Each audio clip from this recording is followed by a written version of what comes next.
Edward Mãos de Tesoura, 1990. Tim Burton no auge da sua criatividade. Johnny Depp ainda começando sua carreira. Danny Elfman compondo uma das trilhas mais icônicas do cinema.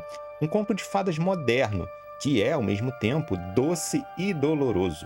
Inocente e cruel. Colorido e sombrio. E hoje, no terceiro episódio de Desbravando DVDs, a gente vai destrinchar esse DVD da Fox, explorar todos os extras, entender por que esse filme não é só uma história sobre um garoto com tesouras no lugar de suas mãos. É uma história sobre não pertencer, sobre ser diferente, sobre como a sociedade trata aquilo que não compreende.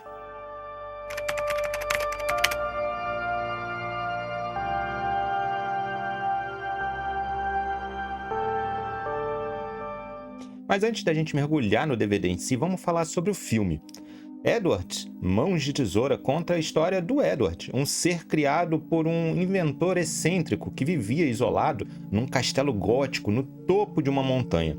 O inventor morre antes de terminar sua criação, e Edward fica lá, sozinho, com tesouras no lugar das mãos, vivendo num mundo que não é dele. Até que Peg, uma vendedora de cosméticos interpretada pela Diane West, encontra ele e decide levá-lo para a casa dela, no subúrbio de uma cidade. E é aí que o filme realmente começa. Edward entra naquele mundo de casas idênticas, gramados perfeitos, cores pastel, pessoas que sorriam, mas fofocam, que parecem acolhedoras, mas são cruéis. E aqui, galera, eu preciso fazer um paralelo que vocês vão entender. Tem um conceito estético e filosófico que ganhou com muita força nos últimos anos, chamado liminal spaces, ou espaços liminares. São aqueles lugares que parecem familiares, mas ao mesmo tempo são estranhos, vazios, artificiais, corredores de hotel, estacionamentos vazios, playgrounds abandonados, shopping centers depois de fechados. É um movimento artístico e até cultural que a gente vê muito impregnado hoje em dia na internet. Lugares que existem entre um ponto e outro, que não são para ser habitados permanentemente, mas que parecem congelados no tempo. E o subúrbio de Edward, Mãos de Tesoura, é exatamente isso, um liminal space. Aquelas casas todas iguais, aquelas cores artificiais, verde-limão, rosa chiclete, amarelo canário, aquelas pessoas que vivem ali, mas não parecem pessoas reais, parecem personagens no cenário, não parece nada ser tão real, parece um sonho, ou pior, um pesadelo disfarçado de sonho. É um lugar que existe entre a fantasia e a realidade, entre o acolhimento e a rejeição. E Edward, com suas roupas de couro preto, suas cicatrizes, suas tesouras nas mãos, ele não pertence àquele lugar. Ele é a única coisa real num mundo totalmente artificial. Ele é genuíno num mundo de fachadas. E é por isso ele se torna uma ameaça, porque sua presença expõe a falsidade de tudo ao redor. O filme foi lançado em dezembro de 1990, há 35 anos atrás, e foi um sucesso moderado nas bilheterias, arrecadando cerca de 86 milhões de dólares contra um orçamento de 20 milhões de dólares. Mas mais importante que os números foi o impacto cultural. O filme virou um clássico instantâneo, especialmente entre jovens que se sentiam deslocados, diferentes, que não se encaixavam nos padrões. Edward se tornou um símbolo de toda uma geração de outsiders. E a crítica adorou. O filme tem 90% de aprovação no Rotten Tomatoes. Elogiaram a direção de Tim Burton, a atuação sensível de Johnny Depp, que fez o Edward usando principalmente expressões faciais e linguagem corporal, já que o personagem fala muito pouco, e a trilha sonora maravilhosa de Danny Elfman, que captura perfeitamente toda a melancolia e a beleza desse filme. Johnny Depp disse, inclusive, anos depois, que Edward, Mãos de Tesoura é o papel mais pessoal que ele já fez, que ele se identificava profundamente com aquele sentimento de não pertencer, de ser visto como um estranho. E Tim Burton sempre falou que Edward é o seu filme mais autobiográfico, que crescer no subúrbio americano, se sentindo diferente de todo mundo, foi exatamente como aquilo que Edward vive no filme. Beleza, agora vamos pro DVD em si. Esse lançamento da Fox é bem interessante visualmente. Primeiro, o menu principal já te coloca no clima, como vocês estão vendo aqui atrás na TV. Toda aquela estética gótica misturada com as cores, pastel, azul ali nevando. A gente pode ver o castelo também. E toda aquela música fica tocando no fundo do Danny Elfman, tocando baixinho, sabe? Criando aquele pequeno clima já pro que vem a seguir. Esse é um DVD que não é tão recheado quanto alguns outros, principalmente na nossa segunda edição, que foi Efeito Borboleta. Inclusive, se você ainda não assistiu, assista depois desse vídeo aqui. Lá a gente tem muito material, documentários, enfim, tem muita coisa extra. Aqui ele é um pouco mais enxuto, mas não deixa de ser especial, principalmente por conta dos bastidores e as entrevistas com o elenco, e uma parte que, apesar de estática, eu adorei e achei super diferente, que são as artes conceituais vistas aqui na galeria. A gente vai passando imagem por imagem através do controle remoto do DVD. E se você chegou até aqui, eu vou pedir para você deixar aquele like no vídeo, inscreva-se também, o canal tá começando, a gente tá crescendo aos pouquinhos e toda ajuda é super bem-vinda. Te convido a ver outros vídeos aqui do canal também. Não custa nada você dar o like, se inscrever, 2 cliquezinhos e ó, me ajudou bastante. Desde já agradeço demais. E depois desse pequeno resumo, vamos então aí ao desbravamento desses menus. Vamos começar pelo melhor extra, na minha opinião, desse DVD. São os comentários em áudio do Tim Burton e do Danny Elfman. Você assiste o filme inteiro com eles comentando cena por cena e, cara, isso aqui é ouro puro. Eu adoro esse tipo de extra no DVD.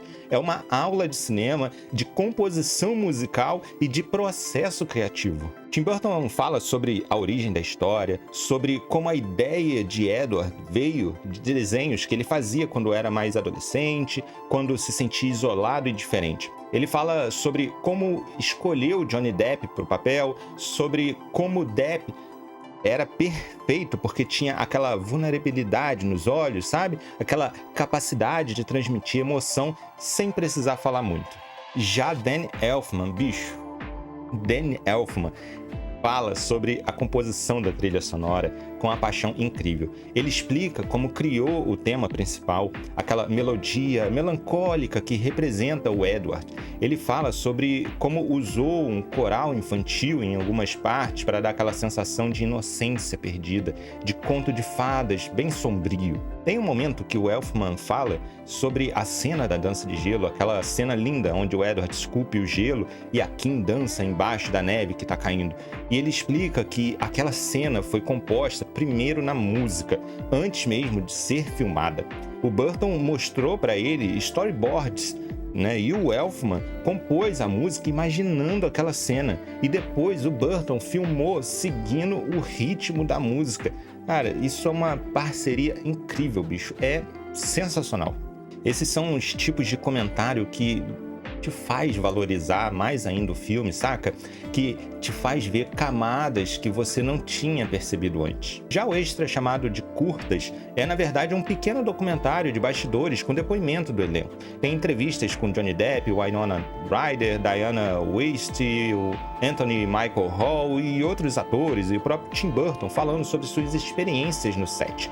O Johnny Depp fala sobre como ele criou a movimentação do Edward, como ele estudou movimentos de mímica e de dança clássica para fazer o Edward se mover de forma tão delicada, sutil e artificial ao mesmo tempo. Ele fala sobre como ficava horas se maquiando todo dia, aquelas cicatrizes, todas tinham que ser aplicadas uma por uma.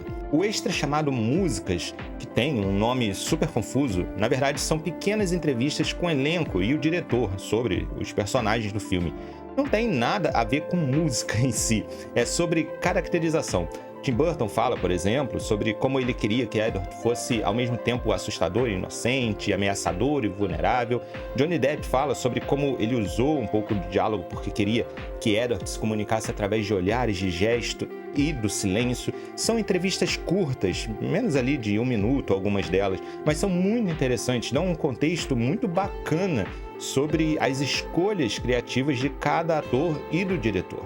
Os trailers e chamadas de TV são exatamente o que o nome diz. Tem 2 trailers, 3 spots ali de 30 segundos, 20 segundos que foram usados para promover o filme na época de lançamento. E é curioso ter estratégia de marketing porque os trailers vendem o filme como uma comédia romântica meio estranha, tipo um filme fofo e engraçado, mas quem assiste depois ali sabe que o filme é muito mais sombrio e melancólico do que os trailers sugerem. Já os spots de TV são ainda mais genéricos, focando em cenas como o Edward cortando o cabelo dos cachorros ou aparando as cercas. É aquela coisa de tentar atrair um público mais amplo possível, mesmo que não represente fielmente o tom do filme. E por último tem a concepção de arte, que é uma galeria de imagens estáticas. São desenhos conceituais, storyboards, design dos personagens e cenários. E aqui você consegue ver todo o processo criativo e visual do filme. Tem desenhos do Edward com diferentes versões das tesouras, tem estudos de cor das casas do subúrbio, design do castelo, enfim. É legal folhear essas imagens porque você vê como o visual do filme foi meticulosamente planejado. Nada é aleatório, cada cor, cada formato, cada elemento visual foi escolhido para contar a história. É o tipo de extra que colecionador e fã de cinema aprecia, mas que talvez não seja tão dinâmico quanto os outros. E é por isso, galera, que Edward, Mãos de Tesoura, continua tão relevante mais de 30 anos depois do lançamento, porque ele fala de temas universais, sobre não pertencer, sobre ser julgado pela aparência, sobre como a sociedade é cruel com aquilo que é diferente. Aquele subúrbio colorido e artificial, com um espaço liminal perfeito, um lugar que parece seguro, mas é perigoso, que parece acolhedor, mas é excludente. E Edward, com toda a sua estranheza, com todas as suas tesouras, ele é mais humano que qualquer um daqueles moradores. Ele é gentil, ele é criativo, ele é capaz do amor verdadeiro. E mesmo assim, ele é expulso porque ele expõe falhas daquele mundo perfeito demais. O filme é uma crítica sobre o conformismo, a hipocrisia das aparências, ao medo do diferente. É isso que nunca vai deixar de ser tão atual. Sempre vai ter Edwards no mundo, pessoas que não se encaixam, que são vistas como estranhas, que são rejeitadas por serem diferentes. E sempre vai ter subúrbios metafóricos ou literais tentando manter essa ilusão de perfeição às custas de excluir tudo que não se encaixa. E ter esse filme em DVD, com todos esses extras, os comentários do Burton, do Elfman, dos atores, bastidores, artes conceituais, é uma janela para o processo criativo de uma obra-prima. É entender não só o que o filme é, mas como ele foi feito, porque foi feito daquele jeito que os criadores estavam pensando. Isso é algo que o streaming não te dá, né? Você assiste o filme e acabou. Aqui não. Aqui você tem horas de material extra que enriquecem completamente a sua experiência com o filme. Bom, pessoal, esse então foi o terceiro Desbravando DVDs, Edward, Mãos de Tesoura, um conto de fadas moderno sobre não pertencer, sobre o amor impossível, a crueldade escondida por trás de sorrisos falsos. Um filme que é ao mesmo tempo doce e amargo, colorido, sombrio, esperançoso e trágico. O DVD da Fox entrega o essencial com qualidade. Os comentários do Burton e do Elfman sozinhos já justificam ter um DVD. É uma aula de cinema e de música. Se você nunca assistiu Edward, Mão de Tesoura, para tudo e vai assistir agora. É um filme essencial. E se você já assistiu, reassiste com os comentários ligados. Você vai se apaixonar de novo. Me conta aí nos comentários qual sua cena favorita de Edward, Mãos de Tesoura. E você se identifica também com Edward? Com esse sentimento de não pertencer a algum lugar? Comenta aí que eu quero muito saber. Não se esqueça também, deixa o seu like, inscreva-se no canal, clica nos botãozinhos aqui que é rapidinho, em segundos você vai me ajudar demais. Muito obrigado por chegarem até aqui e a mídia física resiste!